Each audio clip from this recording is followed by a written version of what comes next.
I think it'll be very exciting. I think once people try it out, they'll be like, wow, this is really cool. Elon Musk and his Boring company have signed an initial deal to bring an underground road system to Dubai, named the Dubai Loop. The announcement came during Musk's virtual address on the final day of the World Government Summit in the Emirate, in conversation with the UAE's AI Minister, Omar Al-Olama. We have an announcement today that we both want to share, which is today we're going to announce the joint project of Dubai Loop, which is a loop project that is going to cover Dubai's most densely populated areas for people to go from point to point in a seamless manner. So thank you for your partnership.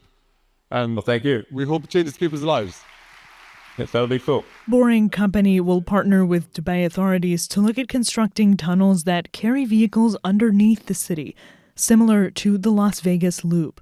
The government said it is looking at a 17-kilometer system with 11 stations that could carry 20,000 passengers per hour. The National's technology reporter, Dan Al-Omar, reports. Of course, over the past few years, a lot of people have moved to the UAE, particularly Dubai, and the traffic congestion has been at an all-time high in the country, or particularly in the city. Mr. Musk did emphasize that the underground transport is not only efficient, but also safer than flying cars. And he said that it's immune to extreme weather conditions like sandstorms. As of Thursday, few further details were given. It's the latest in what seems to be a warming business relationship between the U.S. and the UAE, prompted by Musk's tech-forward influence on the American presidency. Meanwhile, Musk said the U.S. should limit its involvement in foreign affairs. There's the times the United States has been kind of pushy in international affairs, which may resonate with a number of members of the audience.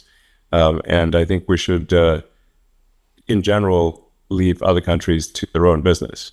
And basically, America should mind its own business. Musk said his Department of Government Efficiency has received strong support in its cuts to government agencies. Those efforts could leave tens of thousands out of work.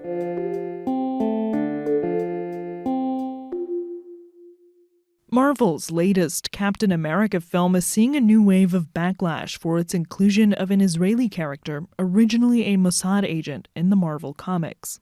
Several dozen protesters gathered outside of the Hollywood premiere of Captain America: Brave New World this week. The National's arts and culture editor William Mullally has been following the story. Captain America: Brave New World releases this weekend, which culminates a 3-year controversy, which began in 2022 when it was announced that the character Ruth Bat Saraf, also known as the superhero Sabra, an Israeli character which debuted in the 1980s, was announced to be a part of the film. This sparked massive protests in 2022, which resulted in Disney saying that the character was going to be reworked, although no one knew exactly what that reworking would mean. It was reported across the world that the character seemed to no longer have those Israeli roots, which actually sparked a pretty massive backlash in Israel, with a lot of media commentators saying the character was being erased and that their culture was being removed from the Marvel Cinematic Universe, which is not how things ended up proceeding. When I spoke to producer Nate Moore last week, he revealed to me that the character was in fact still Israeli, although is no longer Mossad. She's no longer Israeli? Like, she's no longer Sabra? She's Israeli, but she's not Mossad. No, she works in the U.S. government. I think it's actually very interesting because I did ask him very directly, was this done in response to those initial protests? And he said, quote, no, not necessarily. This was, in fact, done because they like to retool all of these characters when they move them from the comic books to the Marvel Cinematic Universe, as they are distinct, and they want to make changes that draw things into the broader universe.